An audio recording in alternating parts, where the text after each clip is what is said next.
And right after Davos, the next weekend, I will travel to India. Indeed, some call it the mother of all deals. European commission की सदर कहती है हम deal of mother of all deals कर रहे हैं, अब India के साथ हम दूसरी तरफ जा रहे हैं। यूरोपियंस परेशान हैं, वो कह रहे हैं जी हम इंडिया के साथ भी ट्रेड एग्रीमेंट करेंगे। इंडिया तेजी से आगे बढ़ रहा है और जो काम रूस और चीन को करना चाहिए वो इंडिया कर रहा है। अभी मैं मैक्रोन को सुन रहा था, फ्रेंच प्रेसिडेंट एमेनुअल मैक्रोन को वर्ल्ड इकोनॉमिक फोरम में उसने कहा the world without rules we are moving towards. BRICS has become a big trouble for the United States of America. Trump is realizing कि हो क्या रहा है और उससे वो पैनिक कर रहे हैं। इंडिया, इसराइल और यूएई भी एक दिफाई वायदे की तैयारी कर रहे हैं। आपके पास क्या है बेचने को? बातें हैं, बड़ी बड़ी बातें, बड़ा पाव खाते, क्या आपके पल्ले? कुछ नहीं है। टीटीपी तो संभल नहीं रहा है सर। टीटीपी को देखो, यूनिफॉर्म और हेलमेट पहन पहन कर ठोक किसको रहे हैं? मुनीर की आर्मी को। पाकिस्तान और इंडिया का, भारत और पाकिस्तान का कोई कंपैरिजन नहीं है आपस में। ये तो जबरदस्ती जो है ना कि एक बौना, एक गिट्ठा जो है वो टेबल के ऊपर चढ़ चढ़ के कह रहा है कि देखो साहब मेरा कद कितना बड़ा है। दुनिया बदलने जा रही है। पाकिस्तान ने उस वक्त अमेरिका की गोद में बैठने का फैसला किया है, गौर कीजिएगा, जिस वक्त यूरोप भी अमेरिका को छोड़ने का सोच रहा है, यहां तक कि कनाडा भी अमेरिका को छोड़ने का सोच रहा है। The world order is changing Arzoo ji, the world order is changing. आपको लग रहा है कि नयारा एनर्जी ने रूस से तेल लेना बंद कर दिया क्या? नहीं। क्या आपने कभी सोचा है कि अगर भारत और यूरोप एक साथ आ जाए तो दुनिया की इकोनॉमी पर क्या असर पड़ेगा? आज की यह कहानी सिर्फ ट्रेड डील की नहीं, बल्कि आने वाले भविष्य की दिशा तय करने वाली है।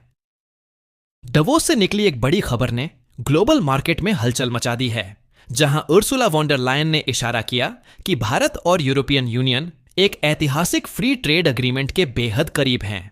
यह समझौता करीब 2 अरब लोगों के बाजार को जोड़ सकता है और ग्लोबल जीडीपी के बड़े हिस्से को प्रभावित करेगा। सवाल यह है, क्या यह सच में मदर ऑफ ऑल डील्स बनने जा रहा है? बने रहिए, क्योंकि असली कहानी अभी शुरू होती है। अभी मैं मैक्रोन को सुन रहा था, फ्रेंच प्रेसिडेंट एमेनुअल मैक्रोन को वर्ल्ड इकोनॉमिक फोरम में उसने कहा the world without rules we are moving towards और we are shifting to the world without rules. Because ये जो सारे के सारे जो अमेरिकन एंड यूरोपियन एलाइज हैं, इन्होंने कहा कि there was an anarchy and since 1945 the United States और उसके जो एलाइज थे उन्होंने एक rules based international order craft किया और जिसे वो उन्होंने कहा जी कि peace among the great parts होना चाहिए, ओपन ट्रेड होनी चाहिए, इंटरनेशनल सिस्टम को फैसिलिटेट करना चाहिए। अब जो वर्ड है उस वक्त स्टेबल हो गई थी, अब वो कह रहे हैं कि वर्ड विदाउट रूल्स की तरफ हम जा रहे हैं। इंटरेस्टिंग बात बताऊं, डोनाल्ड ट्रंप ने आज एक ट्वीट की है, उसने तो यार बहुत ट्वीट्स की हैं। एक तो उन्होंने सीधी सीधी ट्वीट की और कहा है कि भैया ये जो बरतानिया है को उसने स्टूपिड ही कह दिया, ठीक है ना जी। उन्होंने कहा shockingly our brilliant NATO ally the United Kingdom is currently planning to give away the island of Diego Garcia, the site of the vital US military base to Mauritius. वो मॉरिशस को दे रहा है and so for no reason whatsoever वहां पे Chinese आ सकते हैं, Russian आ सकते हैं, और रशियन और चाइनीज ने हमारी वीकनेस को देख लिया। और ये इंटरनेशनल पावर्स हैं जिसमें वो कहते हैं कि ये स्ट्रेंथ को देखते हैं। अमेरिका और जो अमेरिका के जो लीडरशिप है वो भी सब कुछ देख रही है, और यूके जो है वो गिव अवे कर रहा है important island land in the act of great stupidity and in another way is a long line of national security reasons. Greenland भी जो हमें एक्वायर करना है। डेनमार्क और जो यूरोपियन एलाइज हैं they have to do the right thing. पहले 10% tariff उसने लगा दिए हैं, तो यूरोप को भी उसने कह रहा है। अब मजे की बात बताऊं, ये जो डियागो गार्सिया का जो आइलैंड है इस पे ये इंडियन ओशन रीजन के अंदर है और इसके ऊपर बड़ी लंबी चौड़ी कन्वर्सेशंस हुई हैं। इंडिया ने बेसिकली यूके से ये आइलैंड वापस मॉरिशस को लेके दिया है, तो इंडिया बेसिकली इसमें वो भी एक किस्म का उसका भी किरदार है, इंडिया का भी किरदार है। और वो क्या कह रहे हैं कि यार ये क्या मतलब तुमने ग्रेट स्टुपिडिटी। अब ट्रम्प साहब जो है ना, जो बातें वो कर रहे हैं, जो काम वो कर रहे हैं, जो चीज़ें वो कह रहे हैं, भाई वो तो सारी की सारी इंटरनेशनल सिस्टम जो है वो तो मतलब हिल के रह गया। तो आप इसी से अंदाज़ा लगा लें कि क्या हो रहा है। यूरोपियंस परेशान हैं, वो कह रहे हैं जी हम इंडिया के साथ भी ट्रेड एग्रीमेंट करेंगे, हम बाकी दुनिया के साथ भी ट्रेड एग्रीमेंट करेंगे। मतलब they are going into the direction जहाँ पे मतलब दुनिया एक पागल हुई पड़ी है कि हो क्या गा।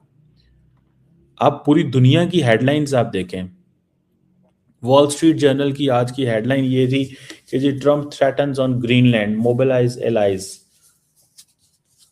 Financial Times, Trump keeps seizure of Greenland by force on table as trade tensions mount. The world order is changing, Aarzoo ji, the world order is changing.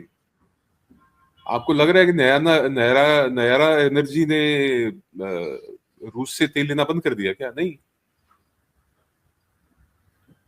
ये जो रशियंस से तेल लिया जा रहा है, यूक्रेन जो चला रहा है, यूक्रेन खुद भारतीय डीजल यूज कर रहा है, वो डीजल वही है जो रशियन तेल से बन के जा रहा है।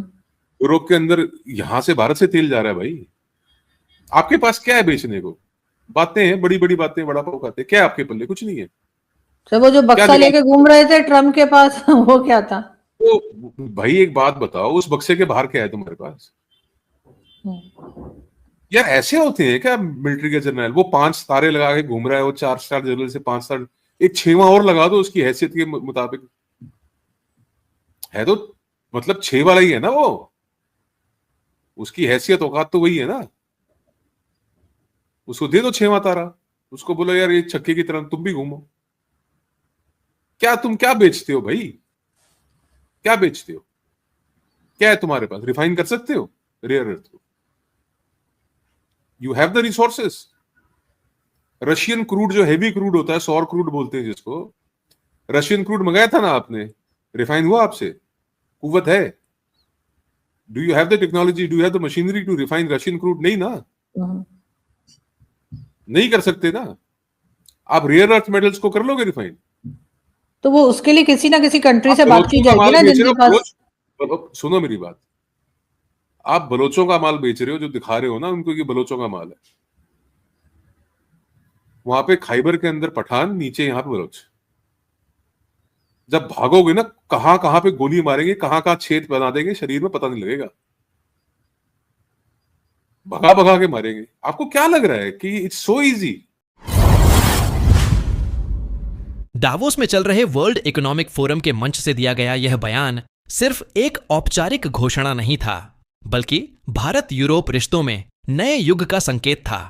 यूरोपियन कमीशन की अध्यक्ष ने साफ कहा कि दोनों पक्ष एक ऐसे फ्री ट्रेड एग्रीमेंट के करीब हैं जो व्यापार, निवेश, टेक्नोलॉजी और जॉब्स के नए रास्ते खोल सकता है। अगर यह समझौता होता है तो यूरोप को भारत जैसे तेजी से बढ़ते और डायनामिक बाजार तक गहरी पहुंच मिलेगी। वहीं भारत को एडवांस्ड टेक्नोलॉजी, सस्टेनेबल मैन्युफैक्चरिंग और ग्लोबल सप्लाई चेन्स में मजबूत जगह बनाने का मौका मिलेगा। यह डील सिर्फ इंपोर्ट एक्सपोर्ट तक सीमित नहीं होगी, बल्कि स्टार्टअप्स, एमएसएमईज, डिजिटल इकोनॉमी और ग्रीन एनर्जी जैसे क्षेत्रों में भी नए अवसर पैदा कर सकती है। davos के बाद यूरोपीय नेतृत्व का भारत द्वारा इस बात का संकेत है कि बातचीत अब आखिरी चरण में है। हालांकि कुछ टेक्निकल और पॉलिसी से जुड़े मुद्दों पर सहमति बनना अब भी बाकी है। विशेषज्ञों का मानना है कि अगर यह समझौता सफल होता है तो यह आने वाले दशकों में ग्लोबल ट्रेड बैलेंस को नया आकार दे सकता है। यही वजह है कि इसे सिर्फ एक ट्रेड डील नहीं, बल्कि स्ट्रेटेजिक पार्टनरशिप के रूप में देखा जा रहा है। अब निगाहें आने वाले समिट पर टिकी हैं, जहां तय होगा कि यह ऐतिहासिक मौका हकीकत बनता है या फिर सिर्फ उम्मीदों तक सीमित रह जाता है। अगर आप ग्लोबल इकोनॉमी, भारत के भविष्य और अंतर्राष्ट्रीय राजनीति में रुचि रखते हैं तो इस कहानी को नजरअंदाज नहीं किया जा सकता।